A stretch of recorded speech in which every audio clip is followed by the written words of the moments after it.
ఓడిపోతే ప్రతి దాడులు తప్పవని టీడీపీకి హెచ్చరిక జారీ చేశారు గురిజాల ఎమ్మెల్యే కాసు మహేష్ రెడ్డి. వైసీపీ ఓడిపోతుందన్న భయంతోనే దాడులకు తెగబడుతోందని కౌంటర్ ఇచ్చారు టీడీపీ నేత అరవింద్ బాబు. కేవలం ఓట్లు వేయలేదు, వీళ్ళంతా రేపు జగన్మోహన్ రెడ్డి గారికి వేశారు. రేపు చూస్తారు కదా, రేపు కౌంటింగ్లో తెలిసింది కదా కొత్త గణేష్పాడులో ఏం జరిగిందనేది.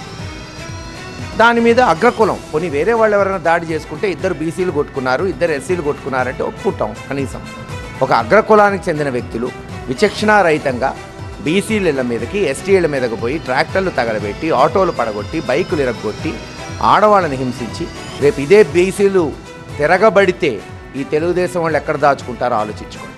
ఎలక్షన్లు అయిపోయినాయి, ఓట్లు అయిపోయినాయి. ఖచ్చితంగా ఈ సంయమనం పాటించండి, ఏ పార్టీ వాళ్ళైనా. అలా కాదు తెలుగుదేశం వాళ్ళు దాడి చేస్తాం, ఏదో ఆ ఊర్లో వాళ్ళకి మెజార్టీ ఉంది, కాన్స్టిట్యున్సీలో లేదు కదా, ఒక గ్రామంలో మెజార్టీ ఉందని రెచ్చిపోతే పూర్తి నియోజకవర్గం రేపు వచ్చింది. నేను అనిల్ గారు చెప్పినట్టు రేపు కొత్త గణేష్పాడు యాదవరాజులు అందరూ వస్తే మీరేమవుతారు? ఇలాగే దాడి చేస్తే రేపు ప్రతి దాడి ఉంటుంది. అందరూ కూడా వైసీపీకి వ్యతిరేకంగా ఓటు వేస్తున్నారని చెప్పి అనుమానంతో అసహనంతో వాళ్ళు గొడవలు సృష్టిస్తున్నారు. మరి ఇదే విధంగా నర్సరావుపేటలో మున్సిపల్ స్కూల్ దగ్గర కూడా దాడికి పాల్పడ్డారు. ఇవన్నీ కూడా వైసీపీ కార్యకర్తలు కిరాయి గూండాలు వాళ్ళు చేసిన దాడులు. ఎమ్మెల్యే గోపిరెడ్డి శ్రీనివాసరెడ్డి దగ్గరుండి మంగపతి రెడ్డి తర్వాత వాళ్ళ వర్గం అనుచరుల వర్గం కిరాయి గుండా అందరూ కలిసి చేసిన దాడులు అనమాట. నిజంగా అయితే తెలుగుదేశం పార్టీకి ఎటువంటి మాకు సంబంధం లేదు.